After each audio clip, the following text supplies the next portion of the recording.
Hello, I am Dr. M.S. Elisevallavi, Assistant Professor in Mechanical, Government College of Technology, Coimbatore.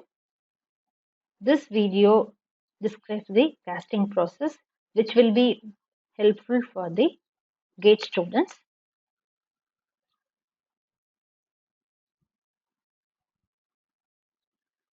The content of this lecture is casting, classification of casting process, pattern, molding sand, mold properties, core, gating system, riser design, solidification and cooling. Last one is gate question and answer discussion. Now let's see one by one. Casting. It is a manufacturing process by which a liquid metal is usually poured into a mold which contains a hollow cavity of the desired shape and then allowed to solidify. The solidified part is known as casting, which is taken out or broken out from the mold to complete the process.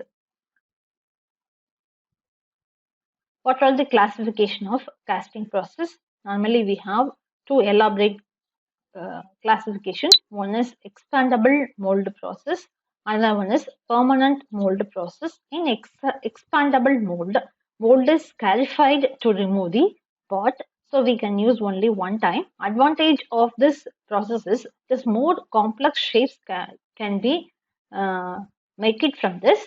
Disadvantage is production rate often limited by time to make mold rather than the casting itself. Some of the examples of this type is sand, plastic molding, shell molding, plaster, and investment molding. Investment molding, otherwise known as last pass techniques. Second classification is permanent mold process. The name itself, it implies that the mold is permanent. Mold is made up of metal and we can use to make any castings. That is, we can reuse this mold. Advantage is higher production rate. Disadvantage, geometry is limited by need to open mold. Examples are die casting, centrifugal casting, and continuous casting. Then what are the steps in sand casting? First, we have to pour the metal into the sand mold. We have to wait for solidification. Then break up the mold to remove the casting pot.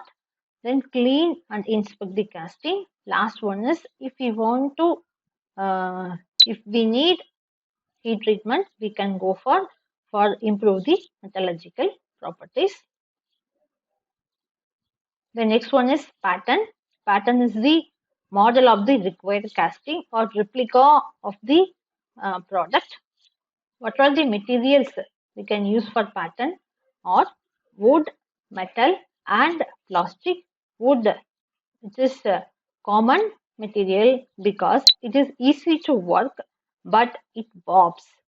Metal, more expensive to make, but last much longer. Plastic, compromise between wood and metal. These are some of the pattern material. We have different types of pattern. First one is single piece pattern, made up of one piece and does not contain loose piece or joint. A single piece, that is single piece pattern. The single piece itself, we will get the product. Split pattern. So we have two halves. The upper and lower part of the split piece patterns are accommodated in the cope and drag portion of the mold respectively. One split is we have to keep it in cope, another split is keep it in the drag.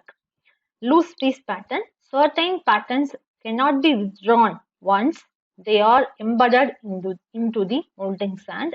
Such patterns are usually made with one or more loose piece for facilitating from the molding box and are known as loose piece pattern. This is for easy removal of the pattern from the mold. Match plate pattern. It consists of a match plate on either of which each half of split pattern is fastened. Sweep pattern.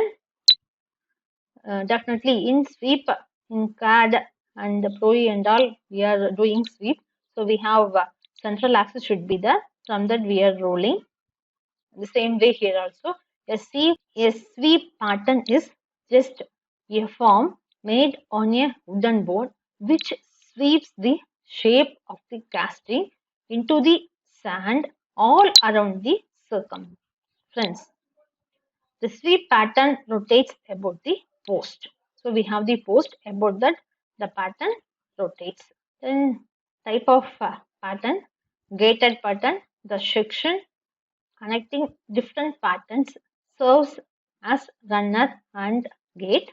Skeleton pattern. A skeleton pattern is a skeleton of the desired shape, which may be a bent pipe or chute or something else. The skeleton frame is mounted on the metal base. Cob and drag pattern. Each half of the pattern is molded separately in a separate molding box by an independent molder or molders. The two molds of each half of the pattern are finally assembled and the mold is ready for pouring. The molding properties. First one is strength. To maintain shape and resist erosion, permeability, which allows hot air and gases to pass through voids in sand, thermal stability, which is used to resist cracking on contact with molten metal, collapsibility, ability to give way and allow casting to shrink without cracking the casting, reusability, can sand from broken mold be reused to make other molds? So we have to use it again and again. That property also we need. Molding sand. The main three constitutions of molding sand are sand, binder, and additive. Sand may be silica or silica mixed with other minerals. Binder, to bring the property of cohesiveness to the sand. Additives added to the sand to improve properties such as strength, refractoriness, and permeability. Different types of sand molds. First one is green sand mold. It is a mixture of sand, clay, and water. Green means it is not a color. It means mold contains moisture at the time of pouring. Dry sand mold, organic binders rather than clay are used, and mold is baked to improve strength. That's why it is called as dry sand. Loam sand, mixture of sand and clay with water to make a thin paste. Facing sand, prepared and form the face of the mold to give good surface finish to the casting. Potting sand to avoid the sticking of cope and drag. The potting sand is sprinkled over the potting surface. Coarse sand used for making coarse, and it is sometimes known as oil sand. Then what is meant by core? This is a full-scaled model of the interior surface of pot. It is inserted into the mold cavity prior to pouring. The molten metal flows and solidifies between the mold cavity and the core to form the castings, external and internal surfaces. May require support to hold it in position in the mold cavity during pouring, which is known as chaplet. Then gating system. In gating system, we have some important parts are there. So this is the whole gating system. Now we will see one by one. First one is pouring basin. It is the reservoir at the top of the sprue that receives the stream of molten metal poured from the ladle and sprue. From pouring basin, the molten metal is transposed down into the mold cavity. So this is for the pouring basin. This is the reservoir, and this is the sprue. Okay. Then this is the sprue base, and the horizontal passage is the runner. Sprue base. Sprue joins a runner. Usually, enlargement in the runner is made. This enlargement is sprue base. runner. It is a horizontal channel which connects the sprue with gate. So this is the pouring basin reservoir. After that, sprue is there. Here you have enlargement portion. Then we have the runner.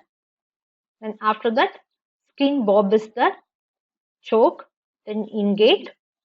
This is what the main thing, mold cavity. Then we have the riser. Upper portion is scoop. Lower portion is the drag. Okay, skin bob, enlargement along the runner, whose function is to trap the heavier and lighter impurities such as rose or eroded sand. Ingate, end of the gate where it joins the mold cavity and through which the molten metal will be introduced into the mold cavity. Choke, function is to control the rate of metal flow to help lower the flow velocity in the runner. So we have two type of systems: pressurized gating system and unpressurized gating system. In pressurized system, ingate serves as a choke. Unpressurized gating system, sprue serves as a choke. So normally gating ratio is 1:2:4 or 1:4:4. And this is the full gating system. Then gate, which connects the runner to mold cavity and through which the incoming metal directly enters into the mold cavity. Gate ratio, it is defined as the ratio of sprue base area followed by total runner area and the total in-gate area. So it is the ratio of three things. Gate ratio combines three areas. First one is sprue base area, total runner area, and total in-gate area. The sprue base area is always taken as unity. Last one is riser. Molten metal rises in the riser after mold cavity is filled up. The next one is riser size. In riser size, we have two formulas. One is Chevroni rule, another one is Gaussian rule. Gaussian formula. One is Chevroni in riser size. In riser size, we have two formulas. One is based on Chevroni rules. In Chevroni rule, solidification time or freezing time can be calculated by using this formula, that is T equal to C into V by SA, that whole square. V equal to volume of casting. SA is the surface area of casting. C is the constant, depends upon the properties of cast metal.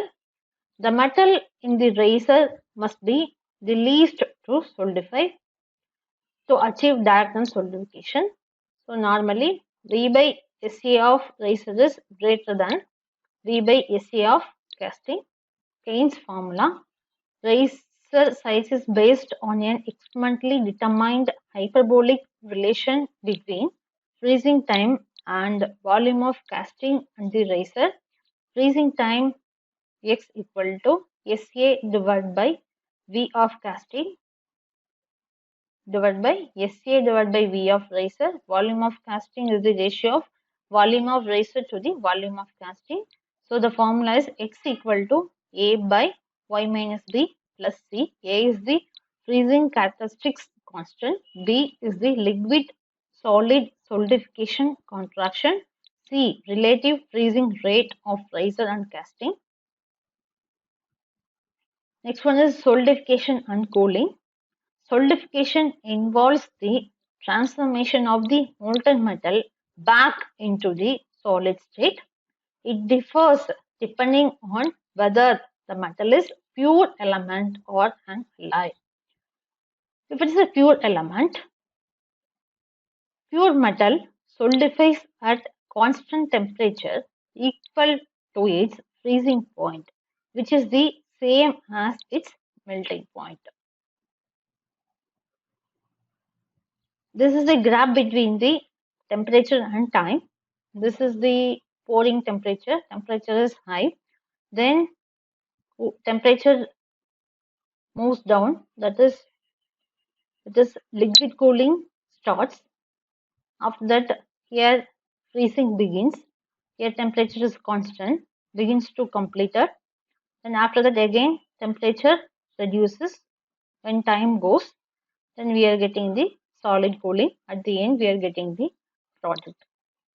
The actual freezing time takes time called local solidification time in casting. This is the local solidification time during which the metal latent heat of fusion is released into the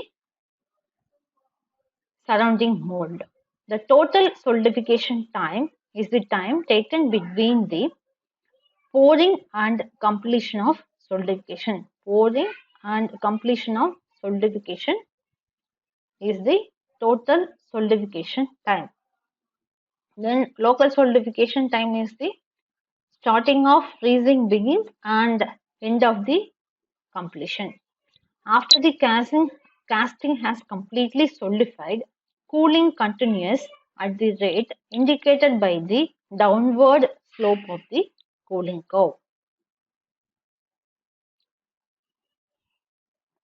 Because of the chilling action of the mold wall, the thin skin of solid metal is initially formed at the interface immediately after pouring. So after pouring, a skin of solid metal is formed due to the chilling action.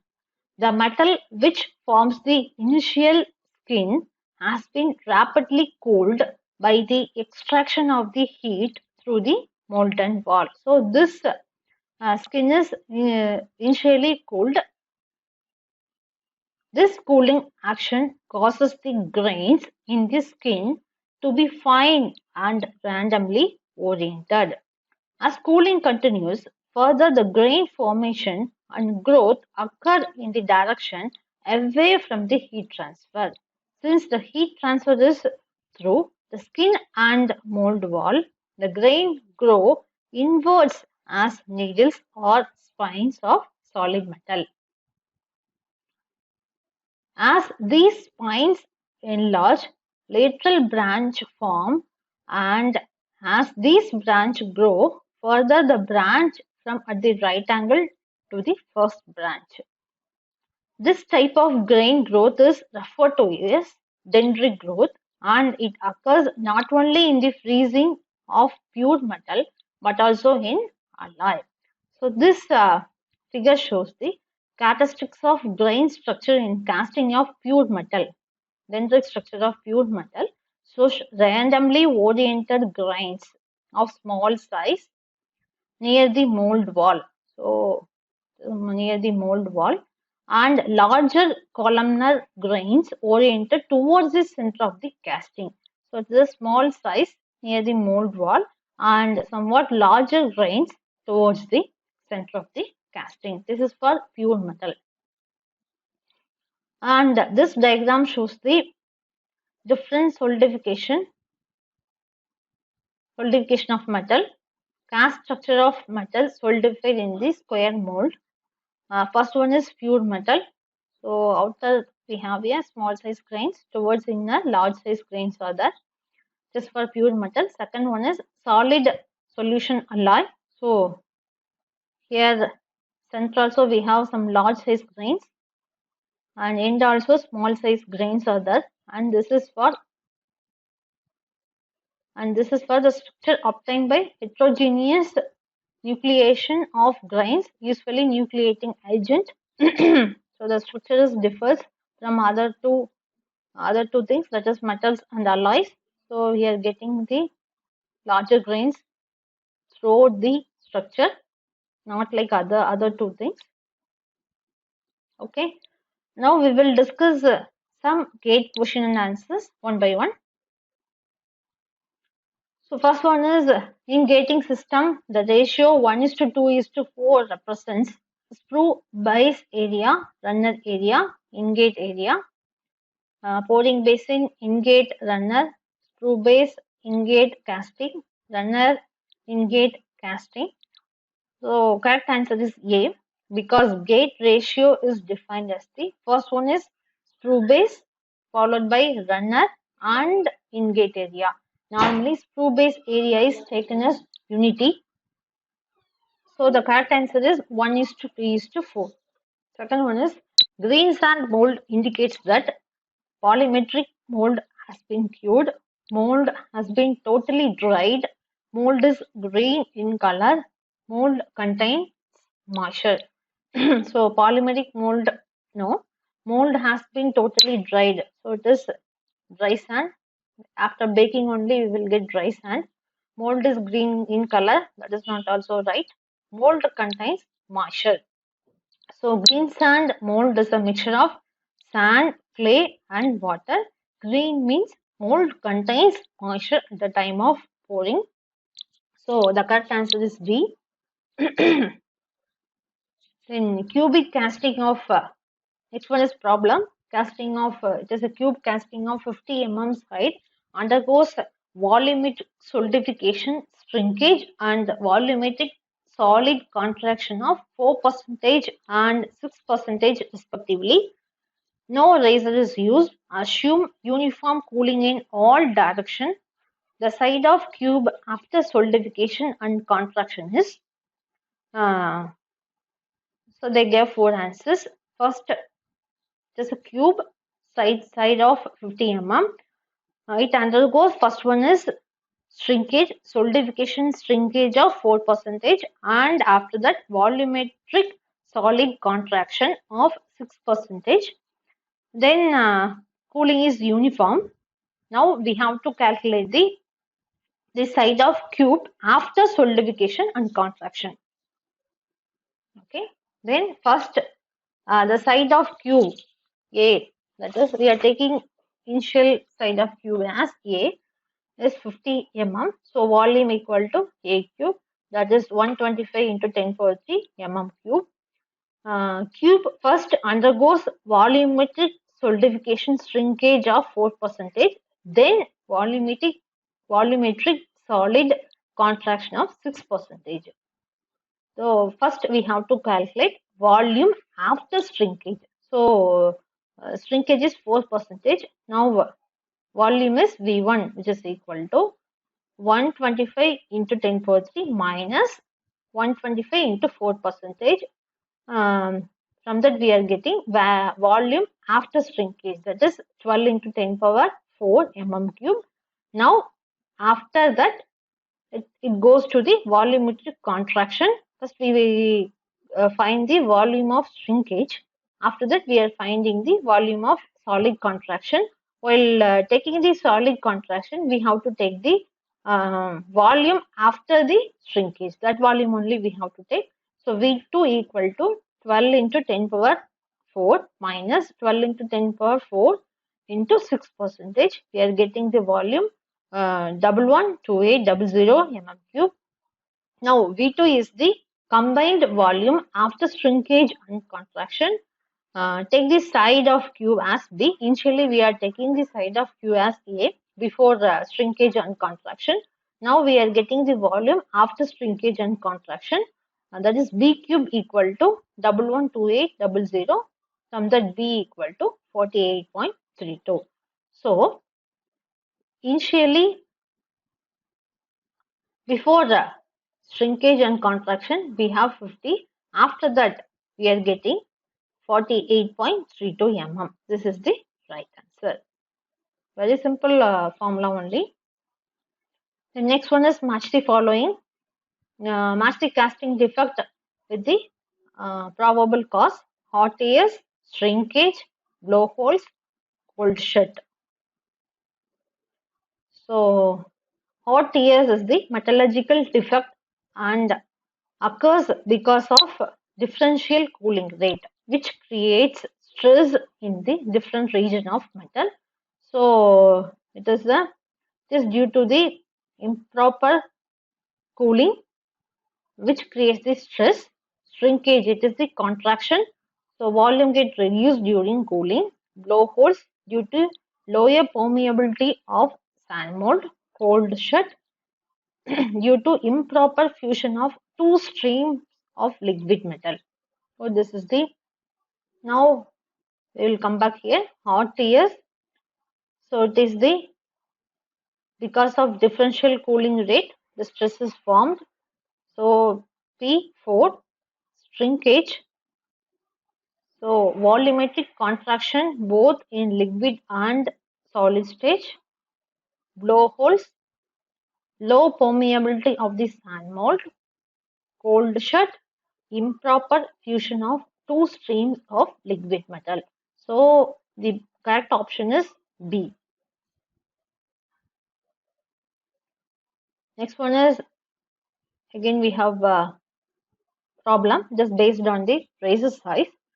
The solidification time of casting is proportional to P by A, that whole square, where V is the volume of casting and A is the total casting surface area losing heat.